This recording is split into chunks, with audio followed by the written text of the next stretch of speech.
The golden cage, the Nashville skyline glimmered like 1,000 scattered diamonds as night fell over the city. Its towers of glass and steel lit up in the cool blues and golds of evening wealth. But to Sarah Mitchell it all looked like a stage where she no longer belonged. A place of echoes rather than melodies. Once her voice had carried across crowded arenas. Her songs had been sung by strangers who felt like family. And her guitar had been a bridge between her own heartbreaks and the healing of others. She had been a Grammy-nominated country singer, a woman who believed that music could mend wounds that medicine never reached. But now, as she pressed her hand against the polished glass of her penthouse window and felt the restless kick of the child within her, she realized she had become little more than an ornament in a tower that was never truly hers. The city she once loved to perform in stretched out below her, alive with stories and songs while she stood caged in silence. Richard Blackwood. Her husband was a man the newspapers praised as a visionary, a billionaire whose empire stretched from Silicon Valley to Wall Street, his face often appearing on magazine covers beneath headlines like "The Future of Tech" or "America's Boldest Innovator." To the world, he was a self-made genius who had conquered the digital age, a philanthropist who cut ribbons at children's hospitals, and a golden boy who seemed to embody success. To Sarah, however, Richard was a shadow that grew larger with every passing year. At first he had been charming, sweeping her off her feet with promises of safety after the chaos of her music career's collapse. He had spoken the words every weary artist longs to hear. "You don't have to struggle anymore, you don't have to fight to be seen. You only have to let me protect you." And at the time it had felt like grace itself. But promises, she had learned, could become shackles, and protection could morph into possession. Every inch of the penthouse bore Richard's mark, from the gleaming marble floors imported from Italy to the curated art pieces that had been selected not for beauty, but for prestige. The walls were adorned with works valued at millions, paintings she could not name but was expected to praise when guests arrived. Even the furniture seemed designed more for appearances than comfort. Sharp-lined sofas in cold shades of gray and black, positioned in ways that photographed well for business magazines but offered no warmth. Sarah herself had become another display piece, sculpted to fit his image, her once wild auburn curls replaced by sleek, controlled styling, her bright stage outfits banished in favor of muted dresses he chose, her vibrant laughter softened into polite smiles. She had been reduced to an accessory, an extension of his empire, the silent partner who stood at his side but never in her own spotlight. The pregnancy, which she had once dreamed would bring new joy and renewal into her life, had instead deepened her prison. Richard treated the child not as a gift of love but as proof of his legacy, another asset to be managed. Her diet was monitored by staff he hired, her doctor appointments arranged by his assistants, her very vitamins selected and handed to her by Richard himself, as if she were incapable of making decisions for her own body. He called it love, but she recognized the fear in it. Fear that she might one day reclaim her independence, fear that she might once again sing her truth, fear that she might remind the world that she was more than Mrs. Blackwood. That evening, as the city glittered below, Richard's voice pierced her thoughts, sharp and polished, the way a lawyer's blade cuts with courtesy. "Darling, are you ready?" He stood framed in the doorway of their bedroom, his platinum cufflinks catching the light, his shoulders broad beneath a tailored tuxedo that probably cost more than she had earned in her last year of touring. His steel-gray eyes missed nothing, and his smile, though smooth, never touched them. He carried himself like a man who believed the world bent to his will. And perhaps in many ways it did. Sarah turned slowly, her hand sliding from the window to her belly, where the child pressed insistently, as if restless with the same unease she felt. She whispered softly, almost to herself, "Just a moment," before smoothing down the black maternity gown Richard had chosen for her. Once she had loved the bright turquoise dresses, the fiery reds, the playful greens of her stage wardrobe, colors that reflected the music in her soul. Now her closet was a sea of blacks, navies, and grays, dictated by Richard's decree that brighter tones were unprofessional for the wife of a man of his standing. She obeyed outwardly, but inside she mourned the erasure of herself. The charity gala awaited them, another carefully orchestrated evening where Richard would parade her as his perfect partner while weaving deals among senators and investors. She had become accustomed to playing the role, the silent smile, the nod at appropriate moments, the graceful figure at his side, all while hiding the storms inside her. Yet tonight felt heavier, as if something unseen lingered in the air.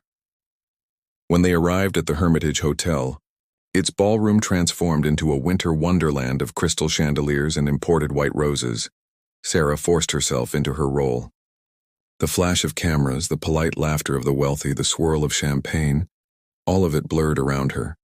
Richard spoke with vigor, telling the story of his latest acquisition to a circle of investors, his arm pressed tightly around her waist, a gesture that looked affectionate but carried the weight of control. At one point, his words cut deeper than usual, his laugh dismissing her music career as a delusion he had rescued her from. The investors chuckled, but one woman in the group, Margaret Stevens, met Sarah's eyes with a look of quiet pity, and then something else, something like recognition. Later, when Richard was summoned to another room to meet a senator, Margaret stepped closer, her silver hair gleaming beneath the chandeliers. Her voice, calm and kind, slipped into Sarah's ears like a forgotten melody. "I remember your music, dear. You had such a gift. My daughter still listens to your album. She says it gave her strength." The words struck Sarah harder than any insult Richard had ever spoken, because they reminded her of who she had been, of the lives she had touched with her songs. Margaret pressed a small business card into Sarah's hand, her movement subtle, discreet, practiced. "In case you ever want to talk music again," she whispered, before stepping away as if nothing had passed between them. The card burned like fire in Sarah's palm as she slipped it into her clutch, her heart racing. It was not just paper. It was possibility. It was rebellion. It was proof that the voice she thought had been silenced still mattered to someone out there. For the first time in years, Sarah felt a spark of defiance. She glanced across the ballroom at Richard, who was laughing among senators, and she placed both hands protectively over her belly. She whispered so softly that only her child could hear, "I will find a way. I will protect you and I will protect myself. We are not prisoners forever." What she did not realize in that moment was that this single act, accepting a card, holding onto a sliver of hope, would set into motion a chain of events that no amount of wealth or control could contain. Richard Blackwood had built a cage of marble and glass, but he had underestimated the power of a woman who refused to disappear. And as Sarah left the gala that night, her husband's controlling hand guiding her toward the waiting car, the faintest of smiles played on her lips. For the first time in years, she was not only surviving, she was beginning to plan her escape. Whispers of rebellion. The following weeks moved like a slow current, the kind that looked calm on the surface but carried dangerous undertows just beneath. To Richard Blackwood, life was proceeding exactly as he wanted. Business meetings that stretched late into the night, social functions that displayed his success, and a wife who was carefully hidden from the public eye except when her presence was useful. To Sarah, however, each day felt like a negotiation with her own soul, a delicate balancing act between compliance and the flickers of defiance that refused to die. She had slipped Margaret's business card into the lining of her jewelry case, tucked in a corner behind necklaces she never wore, where Richard would never think to look.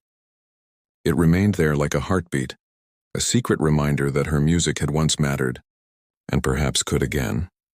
In the mornings, as Richard prepared for work, Sarah would sit at the vanity he had placed in their bedroom, brushing her hair in long, deliberate strokes, her reflection staring back at her with eyes that no longer seemed entirely defeated. Sometimes, when he left the room, she would hum softly, barely above a whisper, fragments of the song she had once sung on stages filled with applause.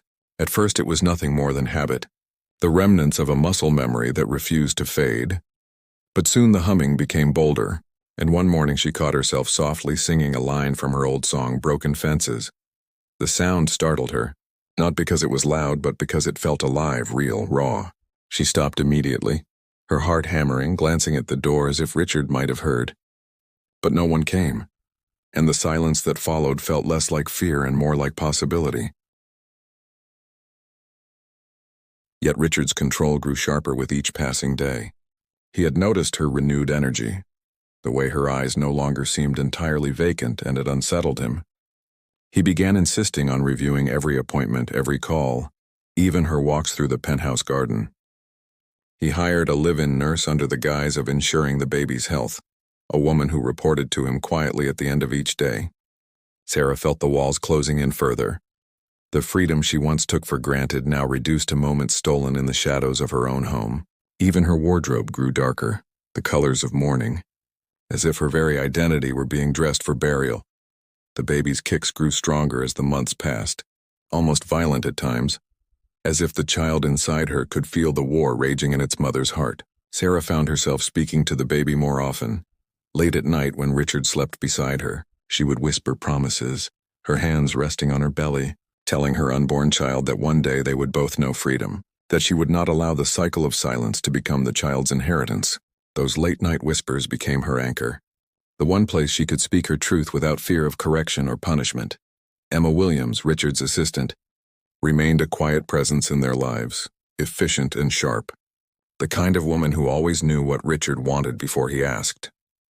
Sarah had once felt judged under Emma's piercing gaze, but now she noticed something different in the woman's eyes, something almost like sympathy. One afternoon, as Richard held a conference call in his office, Sarah passed Emma in the hallway and accidentally dropped a small notebook she had been using to scribble thoughts and lyrics when she could. Emma stooped quickly to pick it up, her eyes flicking across the page for the briefest second before handing it back without a word. There was no smirk, no judgment, only a fleeting glance of recognition that lingered between them. Sarah tucked the notebook away, her face flushing, but for the rest of that day she felt Emma's silence as an unexpected gift. It was around this time that Richard began pushing the narrative of Sarah's fragility more forcefully. To friends and associates, he would mention her exhaustion, her supposed anxiety, his tone dripping with concern that was carefully crafted to disguise control. "She's not well," he confided to a senator's wife one evening, his voice low but audible enough for Sarah to hear from across the room. "The pregnancy has been hard on her. I think she needs rest, stability. You know how sensitive artists can be." The words lodged in Sarah's chest like shards of glass. He was rewriting her identity in public, reshaping her from an accomplished woman into a delicate, unstable shadow who needed his constant guidance. The humiliation stung, but beneath it was anger, hot, quiet, growing. The breaking point came one night when Sarah returned from a short walk in the penthouse garden. She had been singing softly to herself, not realizing that one of the microphones Richard had installed for security picked up her voice. He was waiting in the living room when she entered, his expression carved in ice. "You've been singing again," he said, his voice controlled but brimming with suppressed rage. Sarah froze, her breath catching in her throat. He stepped closer, his eyes narrowing. "I told you that part of your life is over. Do you want people thinking my wife is some failed singer clinging to childish dreams? Do you want to embarrass me again?" Sarah's hands moved instinctively to her belly, her protective gesture not lost on him. She wanted to scream, to shout that she had been a Grammy-nominated artist, that her music had mattered, that she had given voice to pain and joy that reached far beyond herself. But she swallowed the words, her throat aching. Instead, she whispered, "I wasn't trying to embarrass you." Richard studied her for a long moment before leaning down, his voice soft and venomous in her ear. "Don't test me, Sarah. You wouldn't like the consequences." Then he straightened, his smile snapping back into place, and left the room as though nothing had happened. But the warning lingered like smoke, choking her long after he had gone. That night, Sarah sat by the window long after midnight, the city lights flickering below, her notebook open in her lap. She wrote not with the intent of recording songs, but as an act of defiance, pouring onto the page the truth she could not speak aloud. Her hand trembled as she wrote lines of poetry that turned into lyrics, lyrics that turned into prayers, prayers that turned into promises. It was as though the music itself was rising from the ashes of her silence, demanding to live again. When the baby kicked harder than ever, Sarah placed the notebook against her belly and whispered, "You hear it too, don't you? We won't let him take this from us. We will not be silenced forever." She didn't know how and she didn't know when, but in that moment Sarah realized that rebellion didn't always begin with loud declarations or dramatic escapes. Sometimes it began with a whisper, a song hummed in the dark, a promise scribbled on a hidden page, a business card tucked into the lining of a jewelry case. Sometimes rebellion began with remembering who you truly were. And though Richard controlled the penthouse, the accounts, the narrative, he could not control the whispers in Sarah's heart, nor the fire those whispers were stoking. What he didn't realize was that the woman he thought he had broken was already planning her return, and the empire he had built upon silence would soon tremble at the sound of her voice. Chains of the mind winter's chill settled heavily over Nashville. But in Sarah's world, the cold came not from the weather, but from the relentless tightening of Richard's grip. His mask of charm remained perfect in public, the world still bowing to his carefully crafted image of philanthropy and power. Yet behind the glass walls of the penthouse he had begun weaving a narrative so insidious that Sarah often questioned the boundaries between truth and illusion. He spoke of her exhaustion as though it were illness, of her sadness as though it were madness, and of her yearning for music as though it were a dangerous obsession.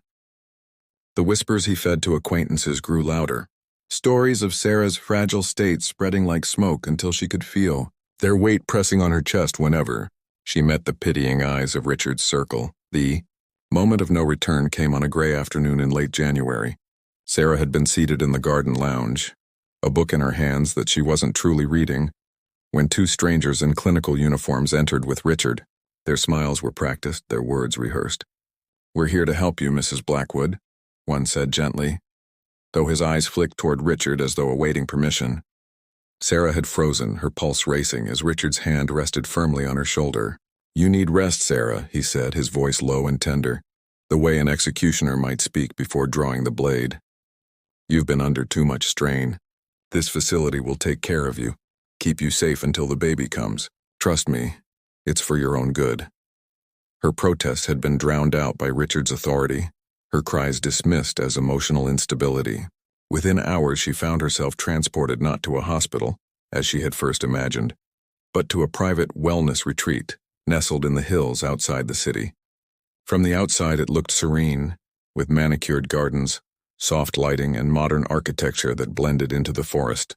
Inside, however, it was a place of silences too deep to be natural, of locked doors disguised as therapy rooms, and of women whose eyes told stories their lips dared not share. The staff called it a sanctuary.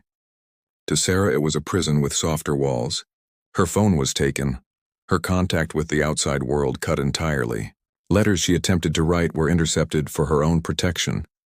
The only visitors allowed were Richard or Emma, and even those visits were carefully staged, watched by staff who nodded along as Richard spoke of her progress. Sarah understood quickly that this was not a place of healing but of control, a mechanism to strip her further of credibility, to brand her as unstable should she ever try to speak out. It was a calculated move, and it nearly broke her. Nearly, but not completely. For in that facility, Sarah was not entirely alone. In the quiet corners of the garden during supervised walks, she began to notice the other women. Some were young, some older, but all carried the same haunted silence, the same air of being stories untold.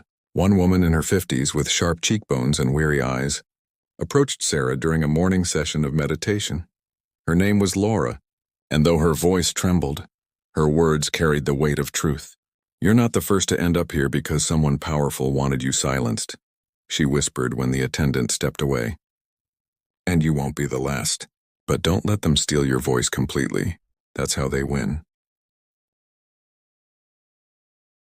The air outside was electric, the storm washing over her like a baptism. The gravel crunched under her feet as she ran, her dress clinging to her body, her hair plastered to her face. She could hear her own ragged breathing, the pounding of her heart, and the baby's restless movement within her. Freedom was no longer an idea. It was a desperate sprint through the storm. At the east gate, headlights flared in the distance. A car idled, its engine humming like salvation. Sarah stumbled toward it, her legs heavy, her body aching, but her determination unbroken. The gate loomed, tall and forbidding, but as she reached it, the passenger door of the car swung open. A woman with auburn hair and fierce eyes leaned out, rain streaming down her face. "Sarah," she shouted. "Get in." It was Emily Stevens, just as Emma had promised. Sarah's hands fumbled with the gate's latch, her strength waning, but Emily was already there, pulling it open with a grunt. Together they shoved it wide enough for Sarah to slip through. And then she was in the car, soaked and shivering, clutching her belly as Emily slammed the door shut. The car peeled away, tires skidding on wet asphalt, the facility shrinking behind them into darkness. For the first time in years, Sarah allowed herself to sob, not from despair but from the overwhelming rush of relief, of terror survived, of hope finally within reach. Emily reached across the console and gripped her hand tightly. "You're safe now," she said firmly, her voice the anchor Sarah needed. "We'll get you out. We'll protect you. He won't win this time." Sarah leaned back against the seat, tears mingling with rainwater on her cheeks, and closed her eyes. The storm outside still raged, but inside the car she felt a different kind of storm. The fierce, unbreakable will of a woman who had escaped her cage. She was no longer just running. She was fighting not only for herself but for the child who kicked defiantly within her. And as the car sped toward the unknown, Sarah whispered to herself, "This is the beginning. I will never go back." Finding her voice again. The storm had carried Sarah away from her prison, but the real battle was only beginning. The facility lay behind her, swallowed by darkness and rain, yet Richard's reach stretched far beyond those walls. His power was not confined to guards or locked doors. It lived in influence, in networks of wealth, in the narratives he controlled with a single calculated word. As Emily's car sped down the slick highway, Sarah clutched her belly and stared out the window, her reflection fractured in the raindrops. Freedom felt intoxicating, but it was fragile, like a flame flickering in the wind. Emily drove with steady hands, her eyes fixed on the road.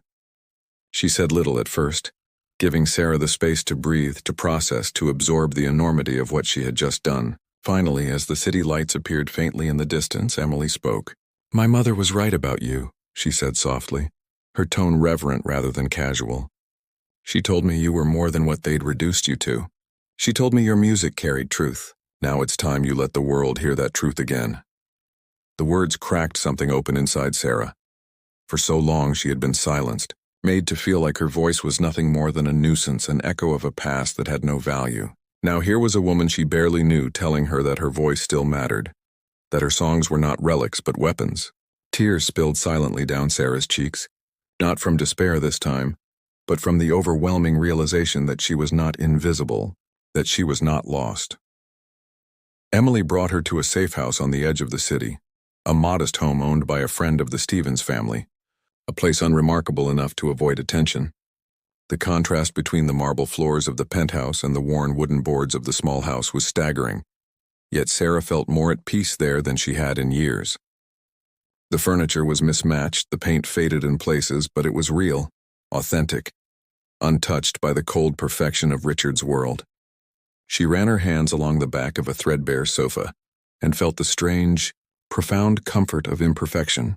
Within hours, Emily arranged meetings with lawyers who specialized in cases of abuse and coercive control, people accustomed to dismantling the walls built by men like Richard.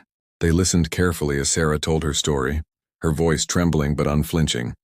She spoke of the gradual isolation, the manipulation, the humiliation, the attempt to brand her as unstable, and finally the facility where she had been hidden away.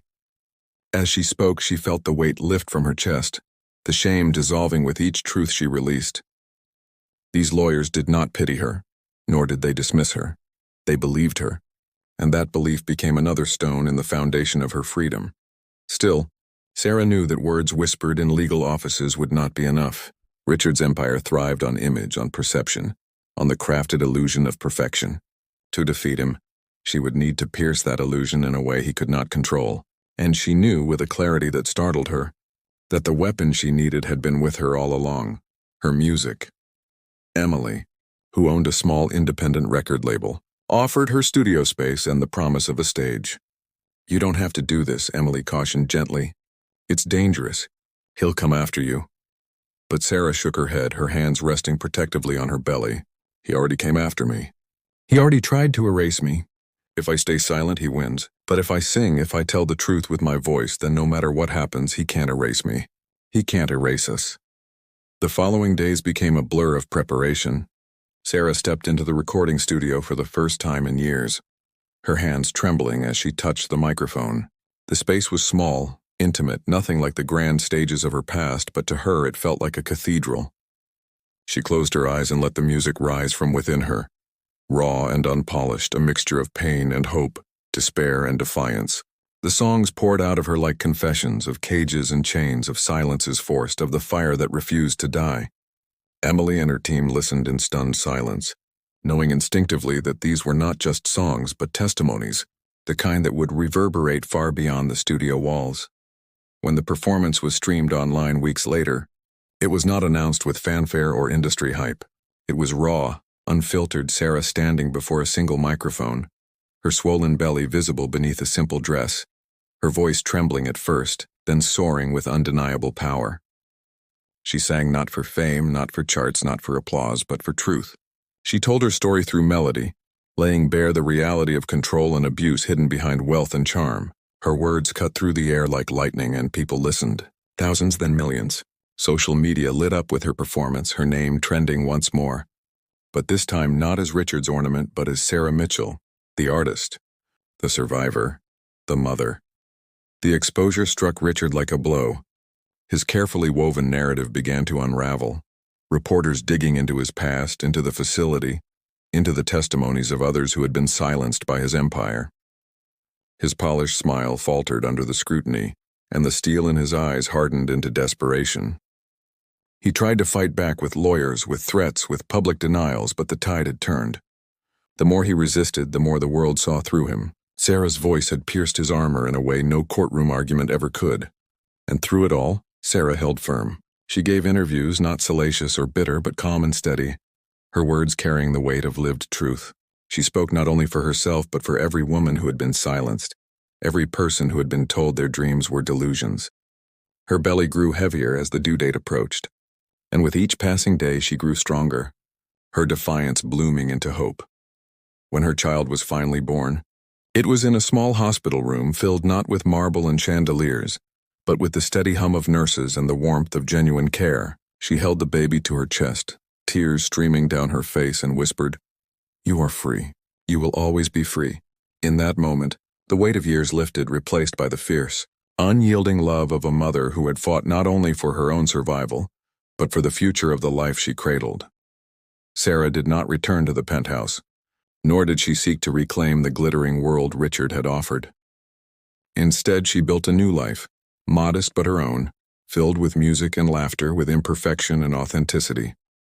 She sang to her child at night, lullabies written from the pieces of her own healing, her voice no longer silenced but alive with truth.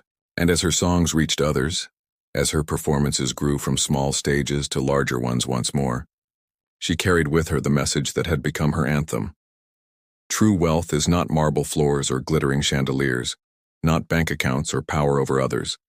True wealth is freedom. It is the courage to reclaim your voice when the world has told you to be silent.